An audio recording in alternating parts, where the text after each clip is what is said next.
recording first. Chalo, okay. हाँ sir.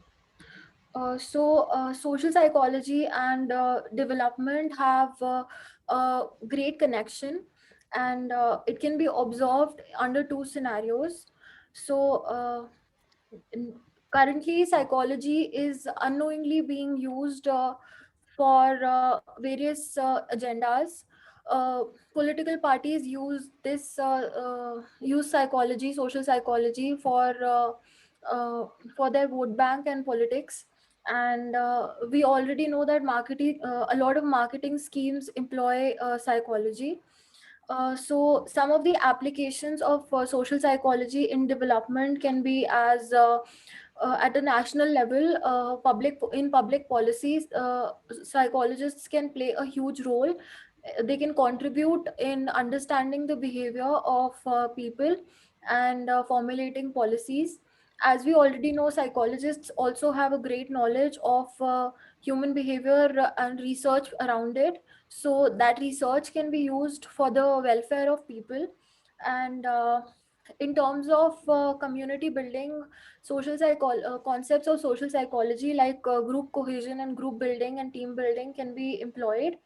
There can be a superordinate goal set up, and two communities who are in clash, uh, considering that a lot of countries these days are facing communal clashes. uh, this team building exercise can help this agenda. uh, an example of group building taking place right now unknowingly is our entire nation is suffering from this pandemic, and all the people are coming together from all different communities to together to fight to battle the COVID-19 pandemic. This is an exercise that social psychology is called team building. uh, Also at a national level, in other offices as well, psychologists can play a role. For example, in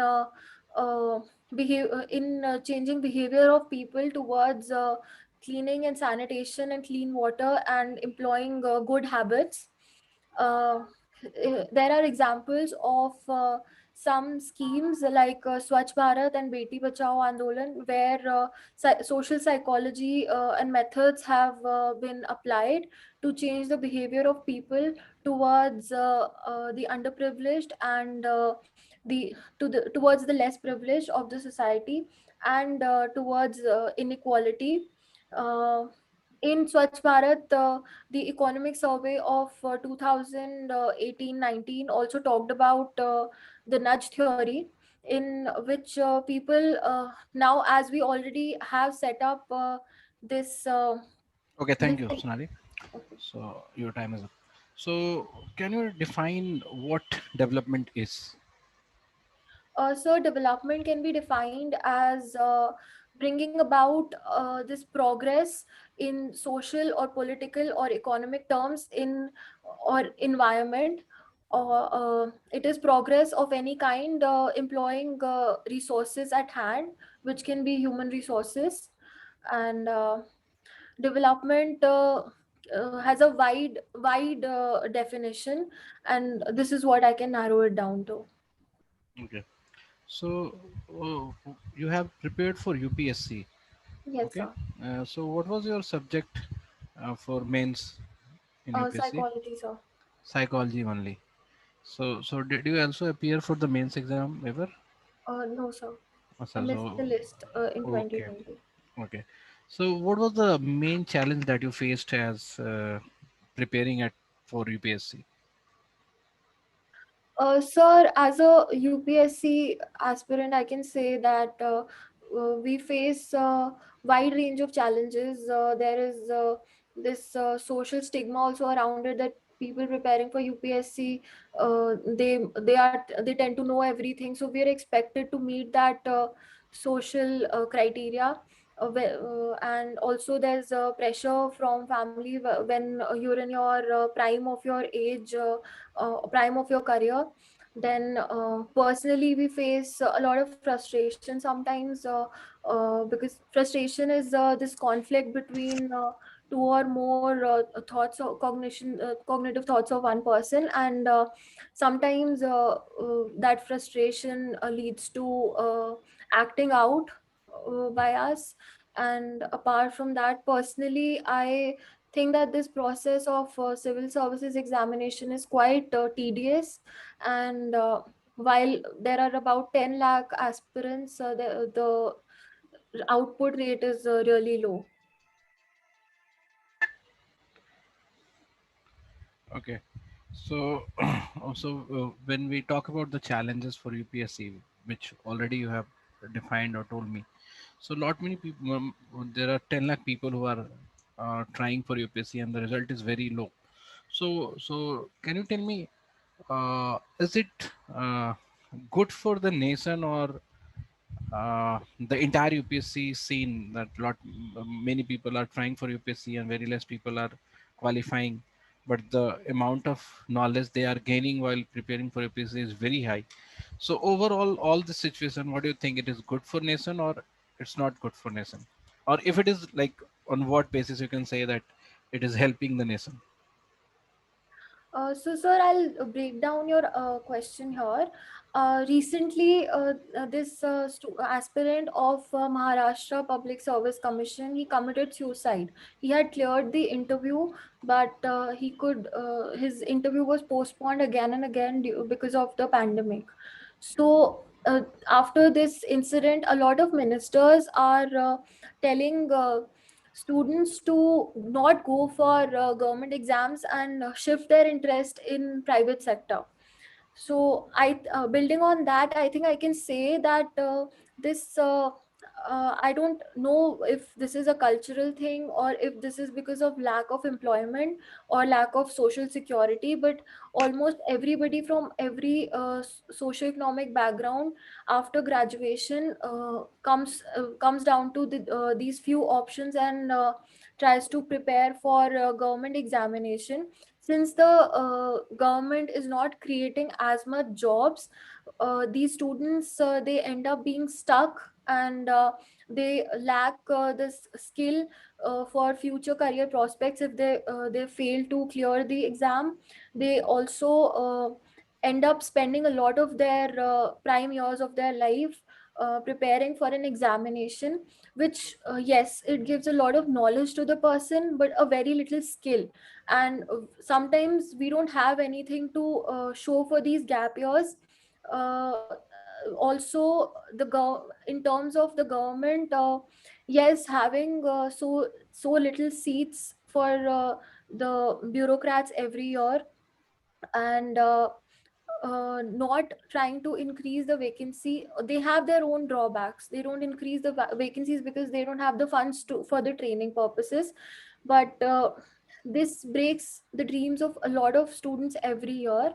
And I think there's also so was there another question you asked me? I was asking, is it good for the nation, or if it is not, or if it is, what is the reasons? I don't think overall it's good for the nation, because we're focusing about providing service all the time, whereas for the demographic dividend of India right now, our human resource is an asset for us. And while preparing for government exams with so little vacancies, we So now tell me, if you consider that it's not very good for the nation, because many people are wasting their prime years in preparing for UPSC exams where the result is very low. So it's not about their capabilities always. There could be many reasons by which they can disqualify the exam. So, so there must be some reason because of which all those people are going to are trying for the exams. So if you are the policy maker, so what are the things that you'll suggest or do, or you'll create, or the intervention you'll be giving to from the government side, so that many people from that pool can go for other career options and other field, or like in what career option you can suggest, and in what way you can mold their choices for other things, so that the concern that you are talking about, that they are wasting their time and they are not using their prime is in being productive. I think as a policymaker, we can start focusing on this issue from the school primary years itself. We should educate children and open their avenues about considering other fields. There was this entrepreneurship program which was being run by the Delhi government, I think, where children from their secondary education were taught about entrepreneurship, and they were also being motivated to go for entrepreneurship. So diverting children towards startups and job creation rather than seeking being job seekers, I think that is one solution. And as a policy maker, we can make changes in the education system itself. And we can, as a psychologist, I think we should also try to change the perception of people, their attitudes about certain subjects, and their attitude toward about certain jobs. This, I think, I'm speaking from a privileged background, where people from they consider IIT or JEE, NEET, or certain careers as their only options, without trying to Okay, explore I other got your options. point, Like, Sonali. yeah. So you are from psychology background and you also consider yourself as a psychologist, although you have just done your graduation only. No, I didn't say I am a psychologist. I mean, like, Oh, so as a you psychologist told me that as a being part of. psychologist. Okay. I mean, as a psychologist being, if there were psychologists Okay, part of the no, so I public can body. consider you a psychologist because you're talking in that concern or in that perspective only. So you're using psychology as for the as to change something. So you are a psychologist, and you also had or you also keeping your optional paper psychology. So you must be very good in psychology. You must have very basic concept cleared with psychology. So my point is like, why don't you go for psychology only as a career option? Sir, Why are you shifting your field for from psychology to development studies? I think my answer would be in threefold. First of all, as a psychologist, I would have had an impact on one person, and as the work of a psychologist, he can change the world for one person. But I think I want to broaden my horizons here and not be limiting myself to working towards at a micro level, and work at a national level. Also, in development studies, I can explore other subjects which I did in during my civil services preparation, and studying economics, and studying political science, sociology, and other aspects of these subjects. I think we just touch upon them in civil services preparation, and I would like to delve deeper into that by pursuing this course in development studies. So that is from an academic point of view. Also, from a career point of view, I think my abilities and my interest for multidisciplinary knowledge will be better suited for a career in development studies rather than in psychology, because psychology, I think, it calls for a lot of subject specialization. I have just done a bachelor's in that, and to become a subject specialist, I would need to pursue MPhil and probably PhD also to become a clinical psychologist, a senior clinical psychologist. Okay, so can you tell me what are the roles of a development professional? What prospects do you find for a development professionals? Sir, a development professional, he plays a role as an academician and as a practitioner.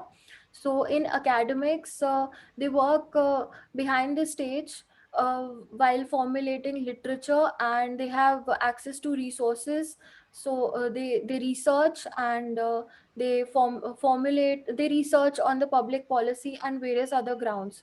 As a practitioner, they go out in the field and they work towards the policy making process and take part in the development organizations at higher managerial levels. So I Okay. think that that's the major difference between these two. Okay. So, but you have applied for other courses in TES, which is psychology also and HR also. So, can you define or can you give reasoning for your preferences? Sir, I'll be very honest here.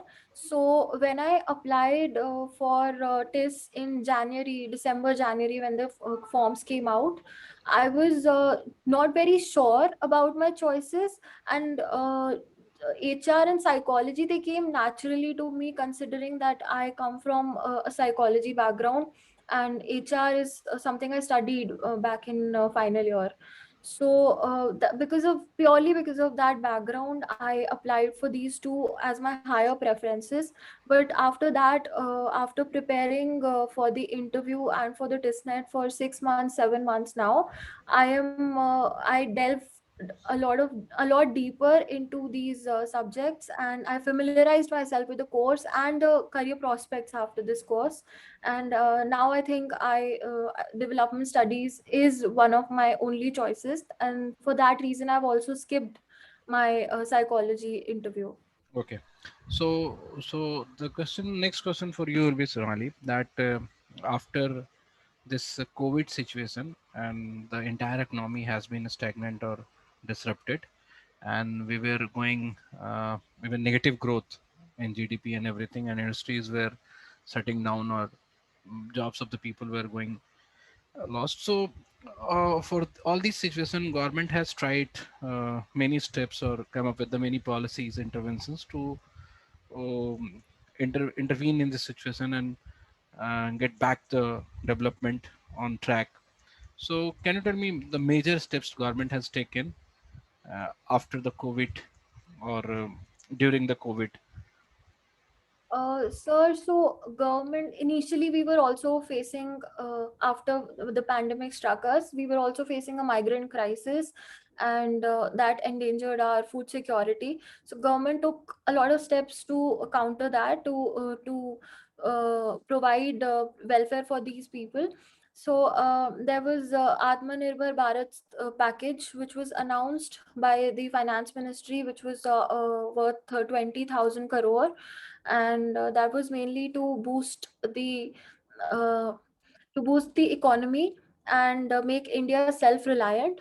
Then for the vulnerable section of the society, there were schemes like PM Shram Yogi Mandhan Yojana. Then there was uh, Atmanirbhar Samman Nidhi Swanidhi scheme for street vendors, because their business was uh, they could not work during the lockdown. And then there were micro credit facilities, and there were also un- under the microcredit facilities, the banks were also providing moratorium, and they extended the time for moratorium uh, to boost the business and private investment in India. Then there was for food security. There was schemes like one nation, one ration card was asked to be applied for all the states as earlier as possible. And they were also taking care through Garib Kalyan Yojana and, for the frontline workers.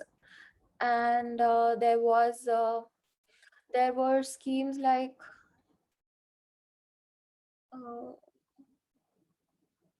uh, Pradhan Mantri Annadata Yojana, and at community levels in various states like Kerala and Tamil Nadu, communities and workers were also engaging in ensuring food security by setting up community kitchens.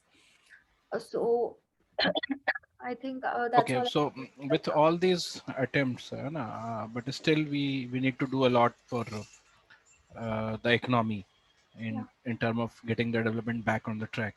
So can you suggest some kind of a strategy which government is not already doing, but you think this should be done? So if you have anything in your mind or few thing in your mind, you can suggest. Uh, uh, I know You can already. take some time to think also. Matlab, you can take few seconds to think also. I think in India, the government is already working for boosting the private investments, and there's also Startup India and other initiatives. But I think not enough is being done in terms of boosting manufacturing in India. So, yes, they have announced Atmanirbhar Bharat package and all for self-reliance, but I don't think they're doing enough for setting up factories and manufacturing in India, because as we already know, India is a labor-intensive country. We have a huge population and there's unemployment, so there's already need for employment generation, and employing this into this human resources into the manufacturing sectors will be of huge importance, I think. So from a policy point of view, there's something I don't think, I can't think of right now, but I think there's need to come up with something in this direction in manufacturing sector. In manufacturing, but don't you think that it would be still a small step, because you cannot bring that much of industry which can employ all the people who are jobless, or not all the people, even 50% or 30% of them. So we cannot bring that amount of manufacturing, and we cannot even consume that amount of product which is being manufactured or which will be manufactured through manufacturers, matlab that production houses, because currently even with this manufacturing production, we are not able to consume that. That's why many of the companies are being shut. So I believe manufacturing would not be that good. Of course, it is an approach to move on, but the thing is that we are having lack of employability, lack of livelihood at all the places, all the rural area, all the indigenous part of the country. So if you Sir, think yeah, beyond manufacturing, I mean, yes, there is a lack of domestic consumption right now, and due to the pandemic, people are also saving. So, yes, India cannot be the consumer of the manufactured product, but we can always become an exporter. Currently, India is in a trade deficit, and it has been for a very long time, even though the trend is on the fall. So, manufacturing and EEZ and SEZs can be set up, so they can become a huge step for even employment and for production of goods. And even though India is having a rivalry thing with China, they can always take inspiration from their model of becoming a labor intensive manufacturing country for the globe, for the world. okay.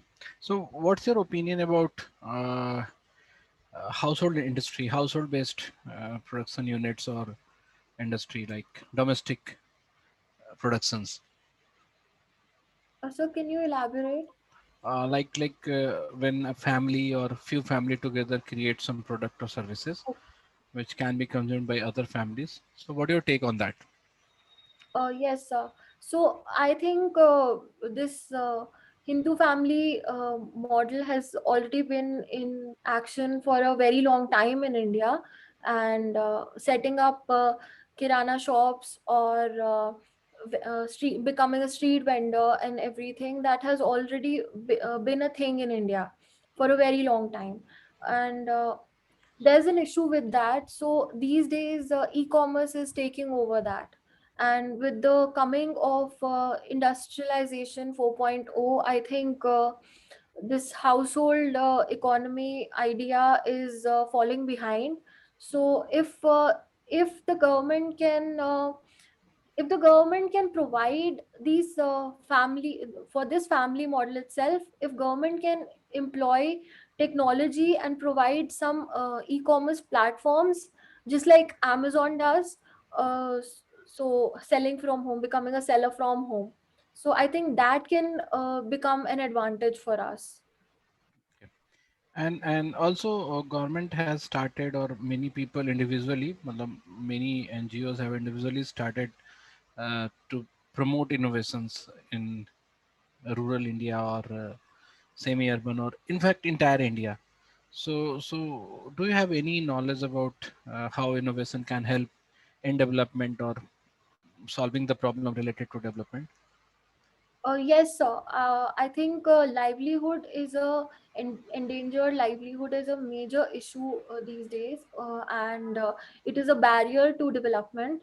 So, encouraging involving tribal areas and vulnerable sections into this by providing them with livelihood can lead to greater development. I And think I have asked you about innovations, promoting innovations, or yeah, how so innovates. So innovation being promoting innovation, I think the Trifid and there's schemes like Bandhan and all, which promote innovation for these sections of the society. Apart from that, there's Stand Up India, and there's already I mentioned Startup India, in which uh, for the poor and urban and rural poor, innovation is being encouraged by the government, and providing livelihood to this section of the society can can bring us out of poverty, which is one of the SDG goals, as well as providing livelihood to them can lead to greater development. Okay. So do you know what do we teach here in DS? Yes, sir. So can you brief about that? So, sir, from the initial year onwards, there's a history and conceptual basis of development studies and how development studies evolved as a subject. There is links between different subjects with development studies like geography, anthropology, and other subjects. There's also the opportunity to opt for electives. So, if someone is interested in the sociology or part, they can opt for I saw they can opt for social inclusion in India. Then there's a wide range of options over there. Then in the second year there's a compulsory dissertation, which I think is a great initiative to engage in field work and research as a student of development studies. There is the course also provides for greater understanding of public policy, but although that is an elective. And there is employment of GIS and remote sensing, and there are subjects on computer application.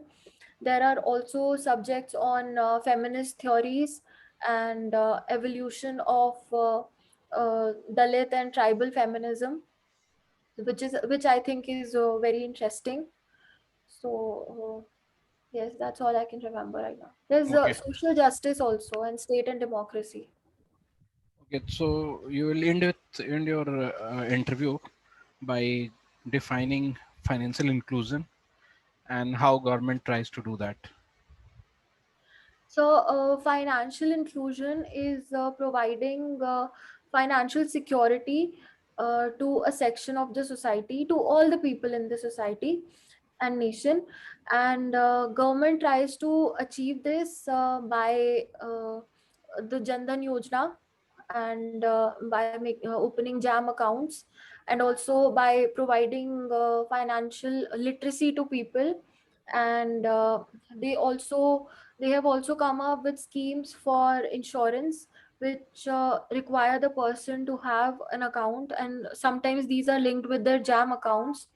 The linkage of Aadhaar card with PAN card has also been a part of the entire financial inclusion idea. and I think that's all. Okay, thank you very much. So as far as marks are concerned, तो आज तो तुम्हारा बहुत अच्छा रहा है interview, और extempore भी, एंड एक्सटेम्पोर में भी यू हैड मतलब 80 के आसपास है। एक चीज़ जो थोड़ा बहुत मिस किया, तुमने मिस नहीं किया, वो तुम्हारा वो और ज़्यादा वो हो जाता जब तुमने मार्केटिंग की बात की ना, लाइक सोशल साइकोलॉजी को पे बेस हम मार्केटिंग करते हैं प्रोडक्ट की। हम्म, तो वो टाटा टी वाले मार्केटिंग कैंपेन का मुझे तुरंत याद आया, हाँ, जिसमें जागो, जागो भारत जागो। हाँ जागो भारत जागो, और हम्म, एक एक कोई ऐड आता था पहले, देश की तो बात। लोगों हाँ को, हाँ, वो सेंटिमेंटल्स के साथ, आई हम्म, रिमेम्बर दिस। हाँ नहीं ठीक है, कोई बात नहीं है वो, मतलब जब तुम बोल रही थी तो मैंने बस लिख लिया कि ये, और अगर एक लाइन और बोल देते तो बहुत अच्छा सा रह जाता। और डेवलपमेंट के डेफिनेशन में थोड़ा वेगनेस था, ठीक है, इलैबोरेट। ऑल्दो ऑल्दो डेवलपमेंट का कोई कंक्रीट डेफिनेशन है नहीं, है ना, बट अगर तुम्हें और कुछ नहीं ध्यान है तो तुम उसको साइट करके, एक कंक्रीट डेफिनेशन को साइट करके तुम अपना अंडरस्टैंडिंग बता सकती हो। और अगर तुम्हें सबसे ज्यादा कंक्रीट डेफिनेशन चाहिए तो यूएनडीपी वाला भी डेफिनेशन देख सकते हो। That's a very good definition, that development is basically increasing the choices of citizen. ये मुझे याद नहीं आ रहा था sir, I have done this. हाँ तो इसको इसको बोल के, बट मतलब इसे बोल के, बट इसी पे भरोसा नहीं रहना है। After telling this you can explain why they are talking about this, है ना। तो थोड़ा उसमें हेल्थ, एजुकेशन और सब चीज़ों के चॉइस और उस पे आके, और जो तुमने यूपीएससी वाला जो क्वेश्चन था, है ना, I don't know whether they will come up with this question और नॉट, इससे मतलब नहीं है, बट ये बहुत अच्छा है, तुम्हें हम बता देते हैं कि अभी रिसेंटली गवर्नमेंट ऑफ इंडिया का ये भी प्लान है कि जो लोग भी मेंस क्वालिफाइड कर लिए हैं, है ना, they will give some kind of job to them. देखा था मैंने वो, एक ये भी चीज है कि उनको मैनेजरियल लेवल पे कंपनीज को बोला जाएगा कि एम्प्लॉय करने अब के लिए। कंपनी करे ना करे वो अलग बात है, बिकॉज कंपनी हाँ, हैज अलग डिफरेंट वो एलिजिबिलिटी क्राइटेरिया। पिच किया था उन्होंने बस, आई थिंक। हाँ तो पिच करने से जरूरी नहीं है कि वो मान भी जाए, क्योंकि फिर वो भी हो जाता है ना, कंपनी को ये भी डर होता है कि भाई हम अभी ले लेंगे फिर आप नेक्स्ट ईयर अप्लाई करोगे, तो company can wait for the last attempt of the person. Also कि कंपटीशन भी डिक्रीज होता है कंपनीज के लिए इस तरह से, अगर कोई रेगुलेशंस इंक्रीज कर दो। एग्जैक्टली। तो एक तो वो है, दूसरा जो तुम्हारा रिस्पॉन्ड था वो अच्छा था, उसमें स्टार्टअप वाली बात बोल के तुमने उसको सही कर दिया कि मतलब अगर मोटिवेशन ही दूसरे की तरफ शिफ्ट किया जाए, एंड हम्म, एंड एंड लोगों को बताया जाए कि देयर आर चार्म और इन अदर फील्ड ऑल्सो, तो वो भी है, बट इसके लिए बहुत पॉलिसी लेवल पे बहुत इंप्रूवमेंट चाहिए, अदर सेक्टर्स को भी इक्वल अथॉरिटी मिलना चाहिए, है ना। हम्म, तो और बाकी इंटरव्यू में भी तुम्हारा 78 79 तो मेरा जोड़ के आ रहा है, but you can expect more. Better था, इस लास्ट टाइम से तो बहुत बेटर था, ठीक है। सो नेक्स्ट टाइम हम इसको फिर से, जब तुम नेक्स्ट टाइम देखोगे तो बाकी बचे हुए क्वेश्चंस को